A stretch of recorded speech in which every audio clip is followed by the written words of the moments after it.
ગાંધીનગરમાં રાતે 3 વાગે અદ્ભુતય દ્વારા એક કાર્યક્રમ એટલે કે અલ્પેશ ઠાકોર દ્વારા એક કાર્યક્રમ રાખવામાં આવ્યો છે અને જેમાં મોટી સંખ્યામાં લોકો જોડાયા છે. ખાસ આ કાર્યક્રમનો ઉદ્દેશની જો વાત કરવામાં આવે તો જે યુવાધન છે તે યુવાધનમાં જે અત્યારે શિક્ષણનો અભાવ જોવા મળી રહ્યો છે, ખાસ ઠાકોર સમાજની અંદર તે લોકો શિક્ષિત થાય, તે લોકો ભણતર તરફ આગળ વધે તેના માટેની આ વાત છે. ત્યારે આજે ઠાકોર સમાજના જ યુવાનો આપણી સાથે છે, તેમની જોડે આપણે વાત કરીશું. ક્યાંથી આવો છો? અમે આણંદથી આવીએ છીએ.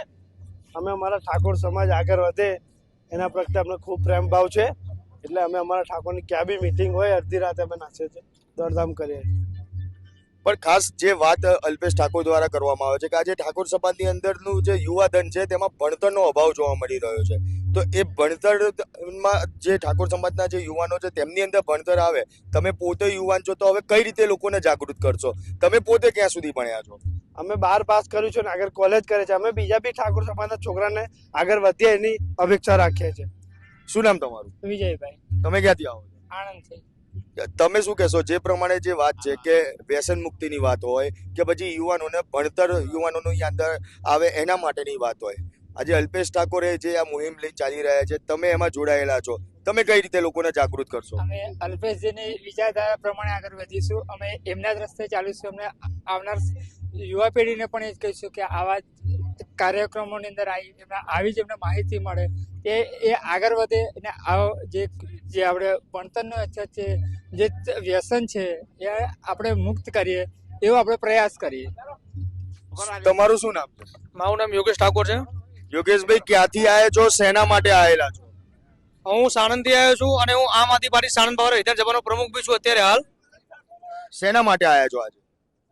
હું ઓલરેડી આમ આદમી પાર્ટીમાં છું, એટલે આમ આદમી પાર્ટી શિક્ષણની વાત કરે છે કે ભાઈ સારું શિક્ષણ મળવું જોઈએ. પણ આજનો જે પ્રોગ્રામ છે આખો શિક્ષણ તરફી છે કે સમાજ શિક્ષણ તરફ આગળ વધે એ માટે શિક્ષણ સંકુલ બની રહ્યું છે. તો એના માટે પક્ષપાત ભૂલી, પાર્ટી પક્ષ ભૂલી આ ઠાકોર સમાજ એક મંચ ઉપર આવ્યો હોય તો એના થકી હું બી આવ્યો છું આગળ. સમાજના વ્યક્તિ તરીકે અને ઠાકોર સમાજનો શિક્ષણનો ખૂબ અભાવ છે, તો એની કમી દૂર થાય એના માટે શિક્ષણ સંકુલ બને એના માટે ઠાકોર સમાજ ભેગો થયો છે. 2016 થી અલ્પેશ ઠાકોર આ મુહિમ ચલાવી રહ્યા છે, તો અત્યાર સુધીમાં કેટલા લોકોને શિક્ષિત બને આજનું યુવાધન જે ઠાકોર સમાજમાં અલ્પેશ ઠાકોર પોતે છે કે કહે છે કે ઠાકોર સમાજની અંદર શિક્ષણનો અભાવ જોવા મળી છે. અત્યારનો યુવાધન જે શિક્ષણથી દૂર ભાગી રહ્યો છે, તો એ લોકો શિક્ષણ તરફ વળે એના માટે 2016 થી અલ્પેશ ઠાકોર મુહિમ ચલાવે છે. તમે 2016 થી અત્યાર સુધીમાં શું કર્યું આના માટે? એનું જીવતું જાગતું ઉદાહરણ તો હું પોતે છું. હું ઠાકોર સમાજમાંથી આવું છું. મારા કોઈ કુટુંબમાં કોઈ ભણેલું ગણેલું હતું નહીં, પણ જ્યારે સેનાની શરૂઆત થઈ હતી અને યુવાનો બધા સેના સાથે જોડાયા હતા, હું બી સેના સાથે જોડાયો અને શિક્ષણ લઈશ તો આગળ વધીશ એવો એક સંદેશો અલ્પેશજી આપ્યો હતો 2012 ની અંદર જ્યારે સેના બની ત્યારે. તો હું બી સેનામાં જોડાયો. અત્યારે હું પોતે બી અલ્પેશજી અલગ પોલિટિકલ પાર્ટીમાં છે, હું અલગ પોલિટિકલ પાર્ટીમાં છું. પણ અલ્પેશ ઠાકોરજીએ જે સમાજમાં શિક્ષણનો જે બીજ રોપ્યો એનાથી ઠાકોર સમાજનો બહુ બધો ફાયદો થયો અને સમાજનો બહુ ઉદ્ધાર થયો. કાકા, તમે ક્યાંથી આવો છો? હું પણ સાણંદથી જ આવું છું. મારું નામ છે પ્રતાપજી રાઠોડ. અચ્છા કાકા, તમે લોકો શિક્ષિત બને, આજનું યુવાધન શિક્ષક બને, એટલે ખાસ વ્યસન મુક્તિથી દૂર રહે. કારણ કે આજનું યુવાધન જે ઠાકોર સમાજમાં એવું કહેવાતું હતું કે ઠાકોર સમાજના યુવાનો છે વ્યસન તરફ વધારે વળેલા છે. આજે વર્ષોથી મુહિમ છે જે આ ચલાવવામાં આવી રહી છે, તો એ મુહિમમાં લોકોને જાગૃત કરવા માટે તમે શું કરી રહ્યા છો? અમે અમારા લેવલે અમદાવાદ જિલ્લાની અંદર, એમાં સાણંદ તાલુકાની અંદર જ્યારથી રાજ્ય સરકારે જે જાહેર ભરતી બહાર પાડી એની જે પરીક્ષાઓ લેવામાં આવે એના અમે તાલીમ કેમ્પ ચલાવીએ છીએ. અત્યાર સુધી અમે શરૂઆતમાં શહેર વિદ્યાલયમાં તાલીમ કેમ્પ ચલાવ્યો, સાણંદમાં પણ તાલીમ કેમ્પ ચલાવ્યા. કોઈ પણ ગવર્મેન્ટ ભરતીની અંદર જ્યારે ભરતી થાય ત્યારે એના તાલીમ કેમ્પ ચલાવીએ છીએ. અત્યાર સુધી 108 વિદ્યાર્થી મારી ખુદના તાલીમ કેમ્પમાંથી સરકારી નોકરીમાં જોડાયા. તમે કેટલું ભણ્યા છો? હું BSc B.Ed છું, નિવૃત્ત પ્રિન્સિપાલ છું. તો આ યુવાધનને એક શું મેસેજ આપ્યો? કારણ કે તમે પ્રિન્સિપાલ છો, છોકરાઓને ભણાયેલા બી છે અત્યાર સુધી.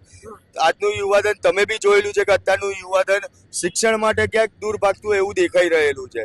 તો એ યુવાધન શિક્ષણ તરફ વળે એના માટે શું કરવું જરૂરી છે?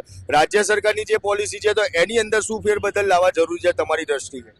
રાજ્ય સરકારની હું વાત નથી કરતો, પરંતુ હું આપણા માધ્યમથી અમારા સમાજના યુવાનોને એક સંદેશો આપવા માંગુ છું કે જ્યાં સુધી આખા ગુજરાતનો ઠાકોર સમાજ એ જો શિક્ષિત નહીં થાય, વ્યસન મુક્ત નહીં થાય, સમાજમાં ચાલતા કુરિવાજો એને લગતું બંધારણ છે એને પાલન કરતો નહીં થાય, ત્યાં સુધી અમારા જે પ્રયત્નો છે એ સફળ નહીં થાય.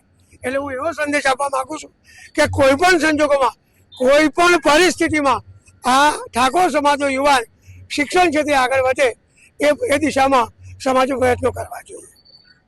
તમારું શું કહેવું છે કે જે પ્રમાણે શિક્ષણનો અભાવ જોવા મળે છે, શિક્ષણની જે નીતિ છે સરકારની, તો એ નીતિમાં શું ફેરબદલ લાવવાની જરૂર છે કે જેથી કરીને યુવાનો, અત્યારે હાલ એવું કહેવાય છે કે ભણતરનો ભાર છે તે બની ગયેલો છે. આજના છોકરાઓ જે પોતે બેગો લઈને બી જાય છે એ ભણતરનો ભાર જેવી લાગે છે, તો એના માટે થઈને શું ફેરબદલ લાવવા જરૂર?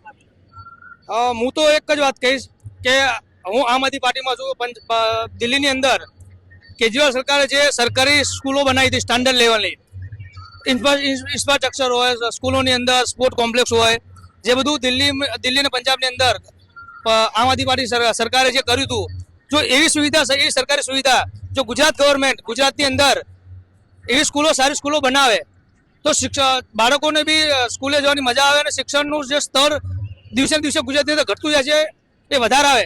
અને મારા ઠાકોર સમાજ ની અંદર શિક્ષણનું સ્તર જે ઓછું છે, જો સરકારી સ્કૂલો સારી હોય તો મારા સમાજની અંદર શિક્ષણનો જે અભાવ છે એ દૂર થઈ શકે. એટલે બિલકુલ ચોક્કસથી કહી શકાય કે જે પ્રમાણે જે ઠાકોર સમાજના જે લોકો છે તેમનું કહેવું છે કે જે અત્યારે સમાજની અંદર શિક્ષણનો અભાવ જોવા મળી રહ્યો છે, ત્યારે લોકોને જાગૃત કરવાનું કામ છે તે કરવામાં આવશે. અને ખાસ અત્યારે અલ્પેશ ઠાકોર દ્વારા જે આ મુહિમ શરૂ કરવામાં આવી છે તે મુહિમમાં બી લોકો જોડાયા છે અને ઠાકોર સમાજનું યુવાધન આજે શિક્ષિત થાય તેના માટે ગામડે ગામડે તેના માટેના તમામ પ્રયત્નો છે તે પણ કરવામાં આવશે. તમારું શું માનવું છે તે કોમેન્ટ બોક્સમાં જરૂરથી જણાવજો.